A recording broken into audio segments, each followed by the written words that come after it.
우리 좌우에 계신 분들과 함께 오늘은 이렇게 인사하면 좋겠습니다. 한 해 동안 애 많이 쓰셨습니다. 이렇게 인사해 주시기 바랍니다.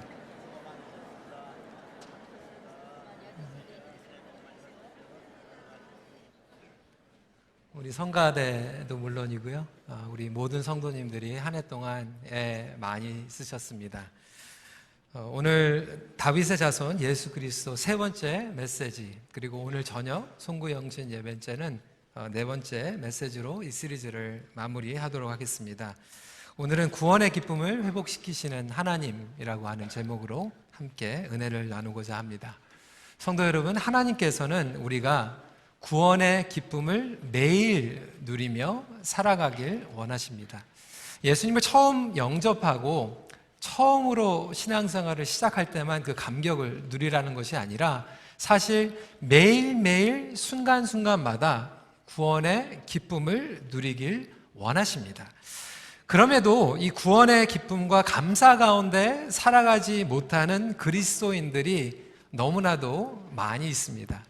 사실상 예배 때마다 서로 인사하자고 하면서도 참 안쓰러운 게 이 구원의 기쁨 가운데에서 우리가 인사를 하지 못하고 굉장히 무게감 가운데에서 고민을 하고 계시는 분들이 많이 있기 때문에 그렇습니다. 여러분, 왜 그럴까요? 사실상 우리를 무겁게 누리고 있는 짐들이 있고요. 그리고 우리에게 수치감과 죄책감을 주는 죄들이 있기 때문에 그렇습니다. 우리 모두에게는 클렌징이 필요하죠. 지금도 기억이 나는 게요, 한국에서 자라날 때 물론 집에서 이렇게 씻기를 하지만 연말 12월 31일이 되면 새해를 맞이하기 전에 저희 아버지의 손을 잡고 목욕탕을 간 기억이 납니다. 목욕탕에 가가지고 아버지께서 이렇게 때를 밀어주셨어요. 새해에 새로운 마음으로 시작을 하기 위해서 이 몸에 있는 때도 깨끗하게 씻어내는, 그래서 이 클렌징이라고 하면 조금 감이 안 오실 텐데 이 떼미는 거에 대해서는 굉장히 감이 금방 오시는 분들이 있을 것 같아요. 그런데 이렇게 몸만 닦는 것이 아니라 영적으로도 클렌징이 필요합니다. 영적으로도 때를 미는 것이 중요합니다. 1년에 한 번 12월 31일만 이것이 필요한 것이 아니라 사실 1년 365일 매일마다 영적인 클렌징을 할 때 구원의 기쁨과 감격이 우리의 삶 가운데에서 충만하게 일어나게 되는 거죠. 이것을 하지 못하기 때문에 많은 그리스도인들이 명목상 형식적으로 예배를 드리고 있지만 마음 가운데에서 깊이 솟아나오는 구원의 기쁨이 없는 채 신앙생활을 하고 있는 것입니다. 오늘 저희들이 함께 읽은 이 시편 51편은 여러분들께서 너무나도 많이 익숙한 구절이고요, 또 찬양으로도 기억하실 거예요. 정결한 마음 주시옵소서. 우리 이 찬양 많이 들어보셨을 거예요. 다윗이 밧세바와 죄를 짓고 나서 뉘우치면서 회개하는 기도였습니다. 원래 밧세바는 누구였죠? 다윗의 충성된 종이었던 우리아의 아내였죠.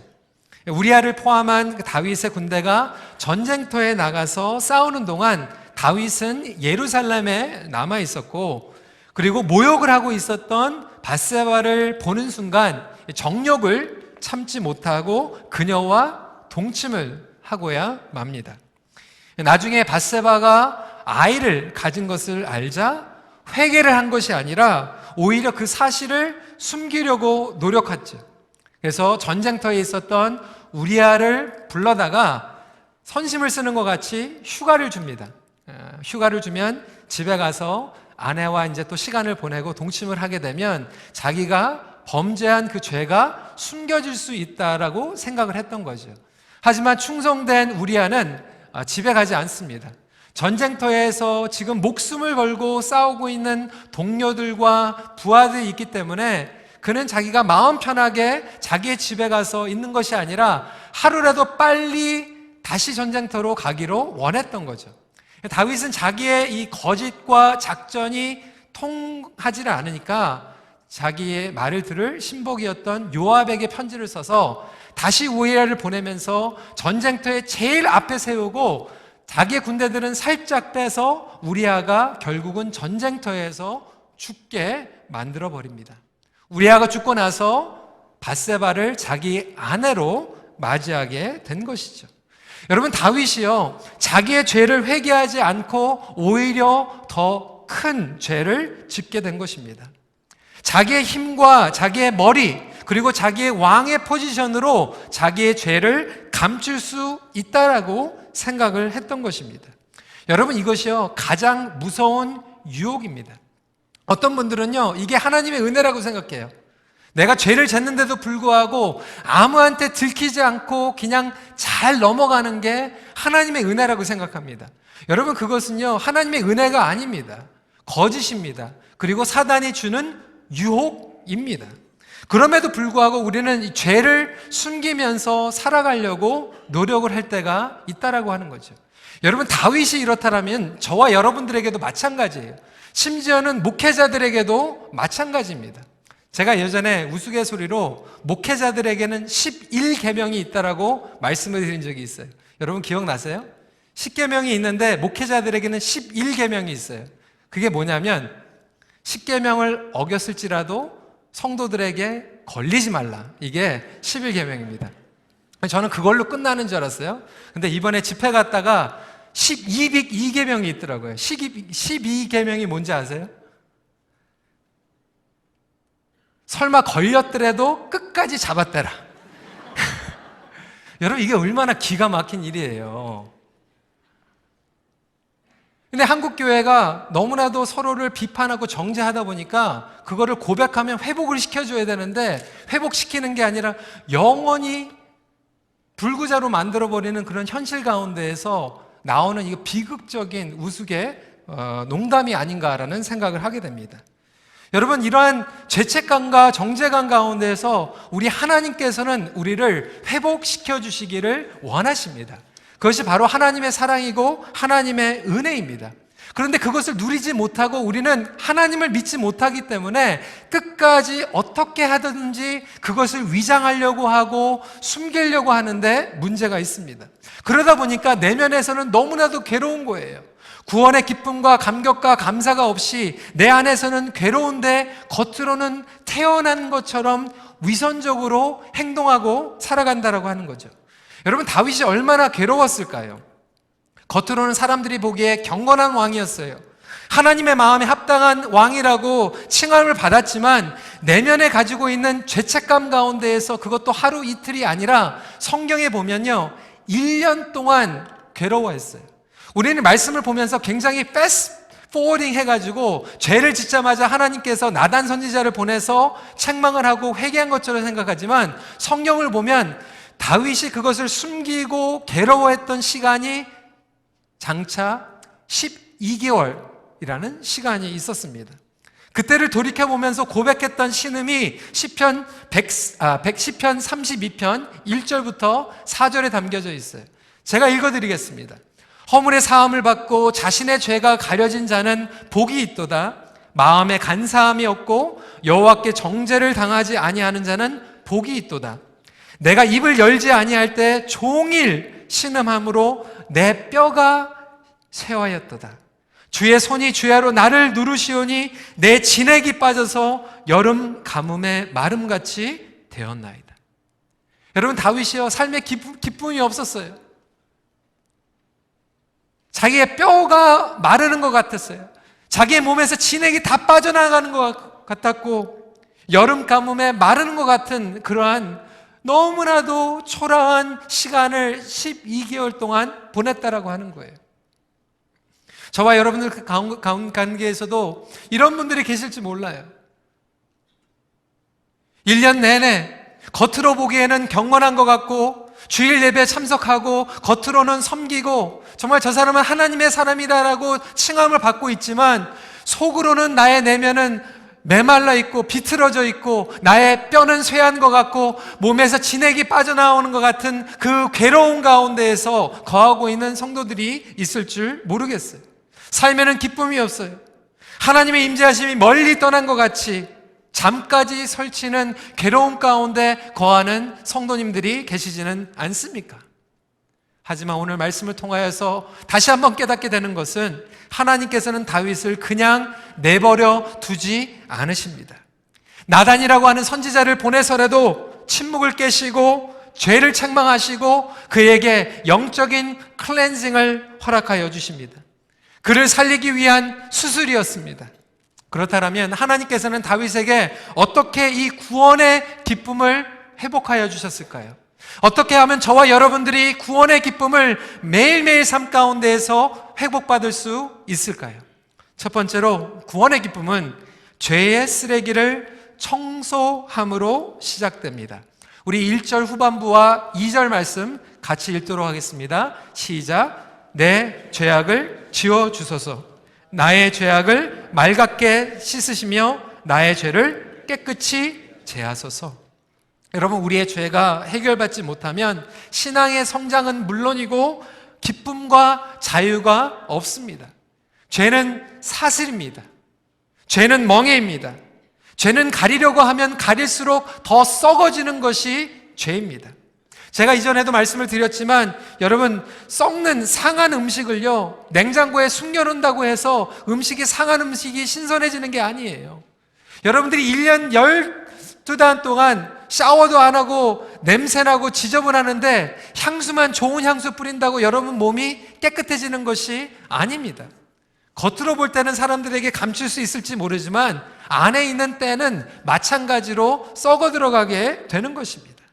마찬가지로 우리의 삶 가운데에서 클린업해야 될 죄가 있다라면 그것을 클렌징을 해야지, 가리고 지나간다라면 우리의 삶 가운데에서 나만이 그것을 피해를 보는 것이 아니라 나의 관계 가운데에서, 나의 삶의 모든 영역 가운데에서 그것이 상해 들어가고 썩어 들어가고 골마 들어가게 된다라고 하는 것입니다. 이것을 우리가 심각하게 여기고 하나님께서 오늘 우리에게 주시는 말씀이 있다라면 그 죄를 고백하고 회개하고 주님 앞에 클렌징을 받을 수 있는 저와 여러분들이 되시길 간절히 소원합니다. 여러분, 진정한 회개와 회복이 없다면 그 죄는 썩어 들어가게 되기 때문에 그렇습니다. 우리는 죄를 지으면요 그것을 합리화시킵니다. 그리고 죄가 우리를 다스리기 시작합니다. 성령님께서, 하나님의 말씀이 우리를 다스리는 것이 아니라 죄가 우리를 다스리기 시작합니다.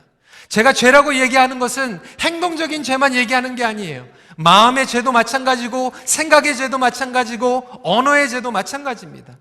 어떠한 부부관계는 정말로 죄가 다스리는 부부관계가 있어요. 마음 가운데서 용서하지 못하고 쓴뿌리를 가지고 정말 그 사람을 증오하고 저주하는 마음 때문에 모든 가족의 그 관계가 하나님의 구원의 기쁨으로 다스림을 받는 것이 아니라 저주와 미움과 앙금이 그 관계를 다스리고 있지는 않습니까? 그러면서도 우리는 합리화시킨다라고 하는 것이죠. 저 사람이 먼저 회개하지 않았으니까, 저 사람이 잘못하고 하다고 하지 않았으니까. 입술의 죄도 마찬가지입니다. 우리의 생각의 죄도 마찬가지예요. 그러면서 우리는 끝까지 합리화하면서 나간다라고 하는 거예요. 여러분, 죄가 우리를 다스리기 시작하면요 컴퓨터에 바이러스가 들어오면 우리의 컴퓨터가, 우리의 전화기가 슬로우 다운 되는 것 같이 죄가 들어오고 그것을 클린업하지 않으면 우리의 영적인 생활이 슬로우 다운 되기 시작해요. 나태해지기 시작해요. 기도 생활도 게을러하게 되죠. 우리 이번 주에 특세가 있어요. 방학 때 특세를 하게 되죠. 근데 여러분, 많은 분들이요 정말 영적으로 깨어 있으면요 기도하게 돼요. 근데 기도하기 원하지 않으면 나태해지니까 우리는 합당화하죠. 많은 부모님들이 그렇게 얘기를 해요. 애들이 개학을 했으니까 도시락 준비해야 돼가지고 새벽에 못 나옵니다. 방학 때 지금 하는 거예요. 애들이 방학 때면 집에 있으니까 새벽에 못 나옵니다.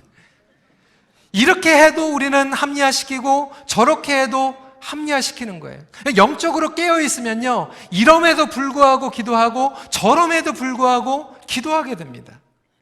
이것이 영적으로 죄가 들어오니까, 바이러스가 들어오니까, 우상숭배를 하다 보니까 하나님과의 사랑이 멀어지고 식어지다 보니까 우리는 그 죄를 가지고 클린업을 하기보다는 합리화하기 시작한다라고 하는 거예요. 그러다 보니까 양심의 화인을 맞고 우리의 영적인 민감함이 무뎌지고 성령님께서 인도함을 받는 능력을 잃어버리게 됩니다. 빈 껍데기인 형식적인 예배를 드릴 수밖에 없어요. 다윗도 12개월 동안 형식적으로 예배를 드렸어요. 예배 자리에 나갔어요. 제사하는 자리에 나갔어요. 겉으로는 사람들에게 감출 수 있었어요. 하지만 영적으로는 감동이 없었던 신앙생활. 여러분, 혹시 저와 여러분들이 오랫동안 그렇게 신앙생활하고 있지는 않았습니까? 올해가 지나기 전에 하나님 앞에서 영적인 클렌징을 할 수 있는 저와 여러분들이 되시길 다시 한번 간절히 소원합니다. 두 번째로 구원의 기쁨은 하나님을 경외함과 항상 비례합니다. 하나님을 경외함이란 무엇입니까? 많은 분들이요, 하나님을 경외한다라고 하는 것을 유교적 사상으로 생각해요. 리스펙트 하는 거. 여러분, 유교 사상으로 하나님을 경외하는 것을 이해하시면 안 됩니다. 다윗은요, 하나님을 경외하면서 예배할 때, 찬양할 때요, 그가 온전히 서 있을 때는 정말 예배할 때도 신나게 춤을 추면서 하나님 앞에 예배를 드렸어요. 근데 많은 분들이 아주 방종맞게 하나님을 경외해야 되는데 그게 경외하는 것이 아니라고 생각해요. 여러분, 하나님을 경외하는 것이 성경적으로 얘기하는 건 뭐냐면 하나님이 하나님 되심을 인정하는 게 하나님을 경외하는 것입니다. 하나님을 온전히 이해하는 것이 하나님을 경외하는 거예요. 하나님은 어떠한 분이십니까? 하나님은 100% 사랑의 하나님이세요. 또한 하나님은 100% 공의의 하나님이세요. 하나님은 100% 하나님, 사랑의 하나님이시고 100% 공의의 하나님이신 것을 다 이해하는 것이 하나님을 경외하는 거예요. 어떤 분들은 하나님이 100% 공의의 하나님인 것을 믿는데 사랑의 하나님인 것을 잃어버렸기 때문에 율법주의로 살아가는 거예요. 율법주의도 하나님을 경외하는 것이 아닙니다. 반면에 오늘날 너무나도 많은 젊은 세대들이 하나님을 사랑의 하나님이라고 믿고 있지만 공의의 하나님, 심판의 하나님이라는 것을 잃어버리고 있어요. 그것도 하나님을 경외하는 것이 아닙니다. 신앙의 성장에도 이 둘이 함께 필요하죠. 이 둘 중에 하나를 놓치면 신앙의 균형을 잃어버리고 하나님의 경외함조차 상실하게 됩니다. 하나님의 경외함을 상실할 때 구원의 기쁨을 잃어버리게 되죠. 그래서 헨리 블랙개비는 이렇게 얘기했습니다. When you no longer fear, you no longer care. 제가 이거를 억지로 좀 번역을 했어요. 당신이 경외함을 잃을 때 관심조차 상실해버린다. 영적인 관심조차 상실해버린다라는 거예요. 다윗이 밧세바와 동침하고 우리아를 죽였을 때 다른 사람들은 몰라도 하나님은 보고 계셨다라고 하는 거예요. 여러분, 다윗에게 확실하게 주어진 레슨은 뭐냐면 철저하게 완벽하게 자기의 죄를 다 숨긴 것 같았지만 하나님 앞에서는 죄를 숨길 수 없다라고 하는 그 경외함이 그에게 찾아왔을 때 구원의 감격이 회복되는 놀라운 역사가 일어나게 되었다라고 하는 것입니다. 사람들은 속여도 하나님은 속일 수 없어요. 여러분들이 은밀하게 지는 죄,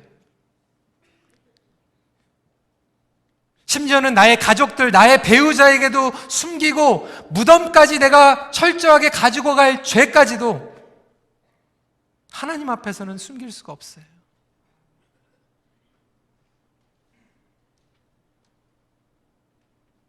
내 안에 가지고 있는 암금과 그 쓴뿌리와 증오하는 그 마음조차도 하나님 앞에서는 가릴 수가 없어요. 하나님은 우리의 죄를 그냥 대충 넘어가시지 않으세요. 어떻게 다스리실까요? 첫 번째로 하나님께서는 내적인 질책을 주세요.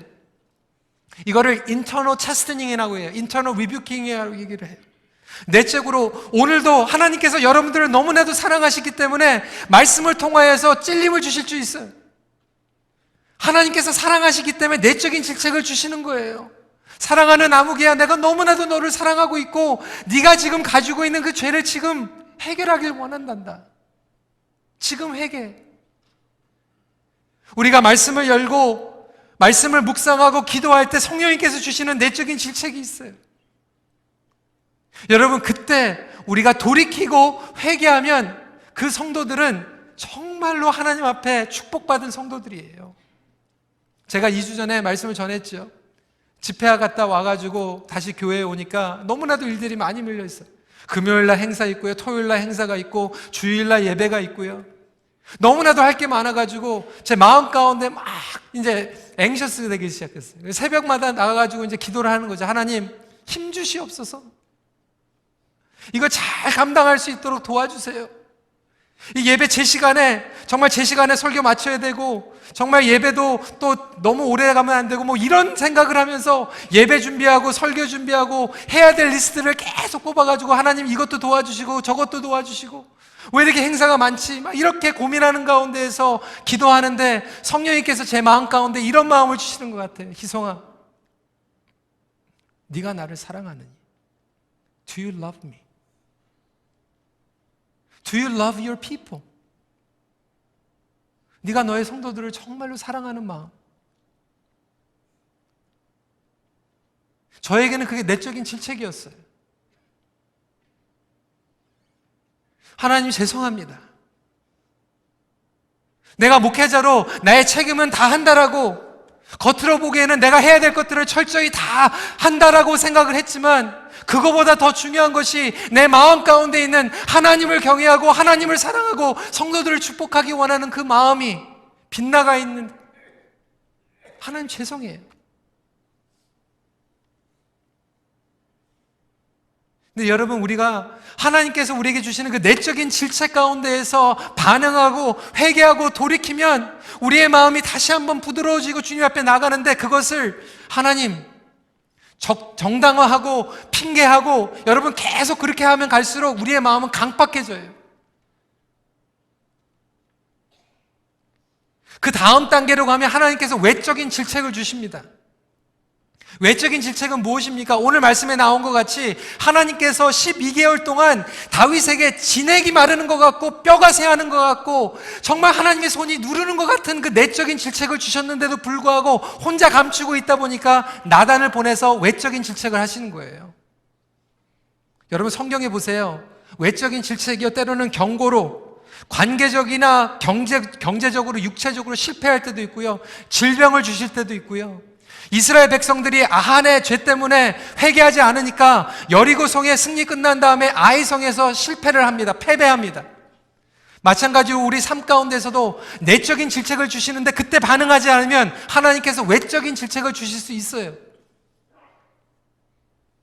때로는 그걸 지켜보면서 참 두렵죠. 하나님, 저분 회개하셔야 되는데, 정말 하나님 앞에 돌아와야 되는데 정말 외적인 질책까지 가야 됩니까?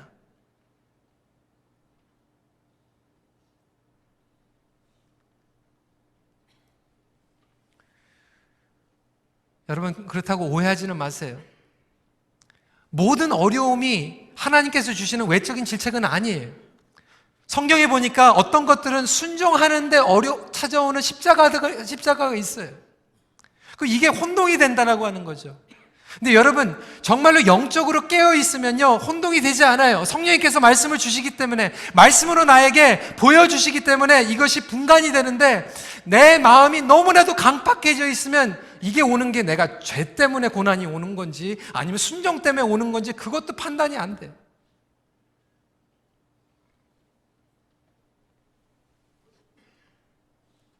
분명한 것은 하나님께서는 죄를 그냥 넘기지 않으십니다.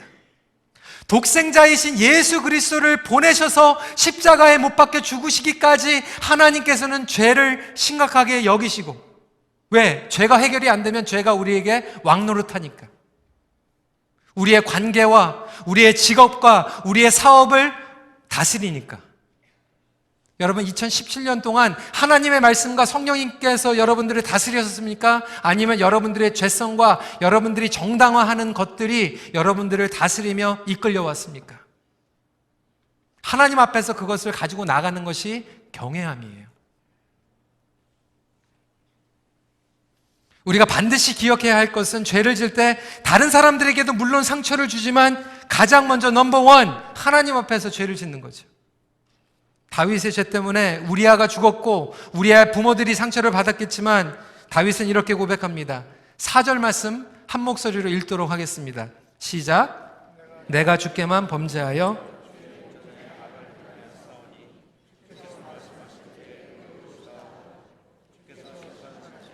순전하시다 하리이다. 여러분, 가장 먼저 하나님 앞에 설 수 있는 저와 여러분들이 되시길 소원합니다. 오늘 하나님 앞에 서세요. 아니, 매일 우리가 하나님 앞에 설 수만 있다면 우리는 하나님의 경외함을 회복하게 되고, 하나님의 경외함을 회복하는 만큼 구원의 기쁨과 구원의 감격이 회복이 된다라고 하는 거죠. 왜 오늘날 너무나도 많은 가정들이 어두운 가운데 있어요? 예수 믿는 가정들이 왜 이렇게 어둡습니까? 왜 웃지를 못해요? 왜 행복하지를 못해요? 하나님을 경외하지 못하기 때문에. 안타깝게도 이제는 교회 안에서 하나님을 경외하는 것을 강조하지 못하고 있어요. 그러다 보니까 교회 안에서도 구원의 기쁨은 물론이고 예배의 기쁨과 복음의 능력까지 상실해 가고 있습니다. 여러분, 하나님을 하나님으로 인정할 수 있는 우리 큰빛교회가 되기를 소원합니다. 세 번째로, 구원의 기쁨은 상한 마음에서 정결한 마음으로 회복시키십니다. 여러분, 곧장 정결한 마음으로 가는 게 아니라 상한 마음을 거쳐야만 정결한 마음이 될 수 있어요. 왜? 우리가 하나님을 누구신지 알고 하나님의 경외함을 회복되면 우리가 죄인인지를 깨닫게 돼요. 하나님과 얼마나 멀리 떨어져 있는 존재인지를 깨닫게 되면 상한 마음을 가질 수밖에 없어요. 17절 말씀에 하나님께서 구하는 제사는 상한 심령이라 하나님이여 상하고 통회하는 마음을 주께서 멸시하지 아니하시리라. 그럼 상한 심령은 무엇입니까? 아까 제가 냉장고에 그 상한 음식 집어넣은 것처럼 rotten food 넣은 것처럼 우리의 마음이 rotten 된 게 상한 마음이 아니라 그거는 강박한 마음이고요. 성경에서 얘기하고 있는 상한 마음은 뭐냐면 첫 번째로 부드러운 마음이에요. soft and heart. 솔직하게 죄를 인정하는 마음.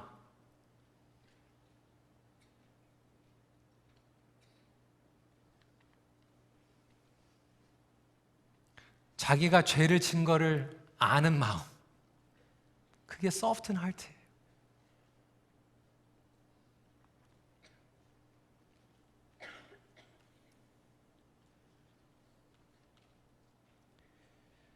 두 번째로 겸손한 마음이죠.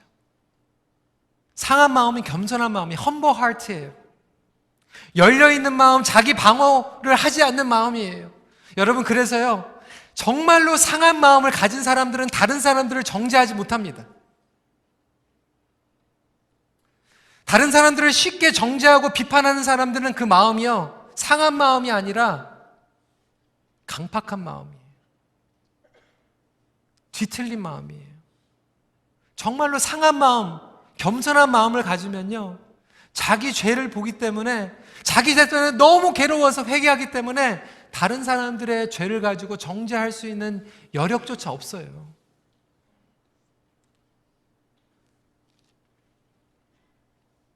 세 번째로, 상한 마음은 순종하는 마음이에요. 하나님의 뜻을 알지는 못하지만 하나님의 뜻을 주시면 순종하길 원합니다. 하나님하고 딜하는 마음이 아니라 하나님 앞에 무조건 순복하고 순종하는 것이 순종의 마음이에요. 하나님과 니고시에이트 해가지고 나가는 마음은요, 상한 마음이 아니에요. 제가 예전에도 간증을 했지만, 여러분, 제가 고등학교 졸업할 때 앞으로의 내가 미래를 가지고 고민하고 기도했어요. 여러분, 고등학교 학생이요, 기도원 가가지고 3일 동안 금식하고 기도하는 것도 그게 쉬운 게 아니에요. 그런데 제가 가가지고 금식하면서 기도했어요. 저는 하나님께서 나무 뽑기 전에 저한테 말씀해 주실 줄 알았어요. 금식하는데 하나님께서 말씀을 안 주시더라고요. 너무 답답하더라고요. 막 원망되는 마음이 들더라고요. 하나님께서 저에게 그런 마음을 주시는 것 같았어요. 희성아, 너에게는 열린 마음이 없다. 순종할 마음이 없구나. 네가 나한테 주는 옵션은 4가지밖에 없구나. 제가 하나님께 기도하는데 4가지밖에 안 드렸어요. 넘버 1, 넘버 2, 넘버 3, 넘버 4. 이 4 중에 하나 골라주세요, 하나님. 이 4개는 할 수 있어요. 하나님하고 니고시에이트 했어요. 하나님하고 딜하고 있었어요. 희성아, 내가 너에게 원하는 것은 그 4개 중에 하나를 선택하는 것이 아니라 나의 뜻에 네 4가지 그 모든 것들을 순종하고 내려놓는 것이다. 그 느낌이 오는데요, 그 마음을 주시는데 제가 그냥 뭔지 모르는데 막 눈물이 나더라고요. 그게 상한 마음이에요. 하나님 죄송합니다. 4가지 다 내려놓습니다. 상한 마음 가운데 가장 중요한 포인트는 뭐냐면, 하나님께서 우리가 어떠한 죄를 지어서라도 정말로 주님 앞에 회개하고 나아가면 회복시켜 주실 것을 믿는 것이 상한 마음인 줄 믿으시기 바랍니다. 여러분, 다윗이요, 간음을 하고 살인까지 저질렀는데 상한 마음을 가지고 하나님 앞에 나갔다는 것은 내가 이렇게 더럽고 추하고 엄청난 죄를 지었는데도 불구하고 하나님의 능력과 하나님의 정결함 가운데에서 깨끗함을 받을 수 있습니다라고 믿음으로 나아간 것이 상한 마음이라고 하는 거예요. 저와 여러분들이 그러한 마음으로 주님 앞에 나아가길 소원합니다. 우리 하나님은 여러분들을 새롭게 해주시는 하나님이십니다. 다윗의 고백이에요. 7절이 우슬초로 나를 정결하게 하소서 내가 정하리이다. 나의 죄를 씻어주셔서 내가 눈보다 희리이다.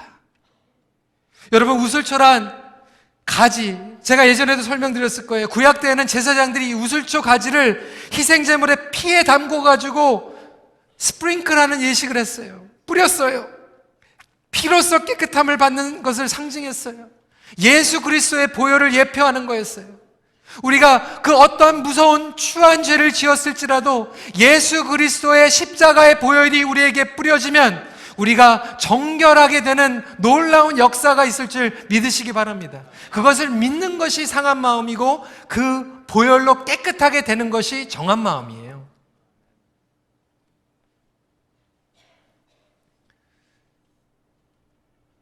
그래서 예수 그리스도께서는 우리의 죄와 죽음을 위해 십자가에 못 박혀 죽으시고 부활하셨고, 그것을 믿기만 하면 우리의 죄가 덮음을 받고 클렌징을 받고 구원의 기쁨과 감격이 everyday, 매일 삶 가운데에서 임하게 되는 것입니다. 이 은혜는 우리 모두에게 열려져 있어요. 여러분 가정에 열려져 있어요. 그래서 10절 말씀이야말로 시편 51편의 클라이맥스라고 신학자들은 이야기하고 있습니다. 한 목소리로 같이 읽도록 하겠습니다. 시작. 하나님이여 내 속에 정한 마음을 창조하시고 내 안에 정직한 영을 새롭게 하소서. 하나님, 2018년도에는 정한 마음을 창조하여 주시고 정직한 영을 새롭게 하여 주시옵소서. 정한 마음은 하나님께서만 주실 수 있는 거예요. 여러분들이 스스로 정한 마음을 만들 수 있다고 하면 그게 복음이 아니에요. 하나님만 주실 수 있는 것, 이게 복음의 능력이에요. 하나님만 주실 수 있는 것들을 여러분들이 받으시길 소원합니다. 여러분, 이렇게 되면요, 우리의 마음이요, 상한 마음은요 진심으로 하나님 앞에 회개를 하는데, 정한 마음이 되면 전심으로 하나님을 사랑하게 돼요. 예전에도 설명드렸을 거예요. 진심으로와 전심으로가 달라요. 여러분, 중독자들도요, 중독되고 나서 나중에 뉘우치면요 진심으로 미안해해요. 남편이 바람피고도요 진심으로 아내한테 미안해해요. 근데 진심으로 미안해하는 거는, 진심으로 미안한데 진심으로 아내를 사랑하는데 아내도 사랑하고 밖에 있는 여자도 사랑하는 거예요. 그게 진심으로예요. 진심으로 오늘 미안한데 내일 또 해. 그게 진심이에요. 그런데 정한 마음이 되면 전심으로 사랑하죠. 그 사람만 사랑하게 되죠. 하나님만 바라본다고 고백하게 되죠. 상한 심령에서 정한 심령으로, 정직한 영으로 나아가는 놀라운 회복. 여러분, 이런 일이 일어날 때요, 우리만 회복을 받는 것이 아니라 다른 사람들이 회복받을 수 있도록 쓰임을 받기 시작합니다. 오늘 이 말씀의 결과는요, 다윗이 깨끗함을 받고 끝나는 게 아니에요. 13절 말씀이에요. 같이 읽도록 하겠습니다. 시작. 그리하면 내가 범죄자에게 주의 도를 가르치리니 죄인들이 주께 돌아오리다. 나만 회복받는 것이 아니라 다른 사람들도 회복받을 수 있도록. 여기까지 가는 것이 온전한 회복입니다. 사랑하는 성도 여러분, 오늘 무거운 메시지로 마무리하는 것 같지만 사실상은 이 말씀은요, 하나님께서 우리를 너무나도 사랑하시고 아끼시고 우리를 보호하시기 위해서 주시는 말씀이에요. 하나님 우리를 사랑하시기 때문에 우리가 깨끗하게 되고 2018년도에 하나님께서 부어주실 신령한 영적인 축복과 주님의 영광을 맛볼 수 있도록 주시는 메시지로 받을 수 있는 저와 여러분들이 되면 좋겠습니다. 말씀을 정리합니다. 무거운 죄와 형식적인 신앙생활에서 벗어나 구원의 능력과 기쁨의 회복을 경험하십시오. 기도하겠습니다. 이 시간에 우리가 주님 앞에 정당화하는 self-defensive한 그런 마음으로 나가지 않고요. 여러분, 우리 옆에 있는 분들 의식하지 않고 하나님 앞에서 우리가 나아가길 원합니다. 이 시간만큼은 정말 하나님 앞에 하나님을 경외하고 모든 사람들에게, 심지어는 나의 사랑하는 제일 가까운 가족에게도 감출 수 있는 나의 죄, 나의 마음의 죄, 나의 생각의 죄, 이런 것들까지도 이 시간에 덮어버리지 말고요, 주님 앞에 고백하길 원합니다. 성령님께서 여러분들을 사랑하시고 지금 내적인 질책을 하신다면 여러분 그 축복으로 여기세요. 이 시간에 같이 기도했으면 좋겠어요.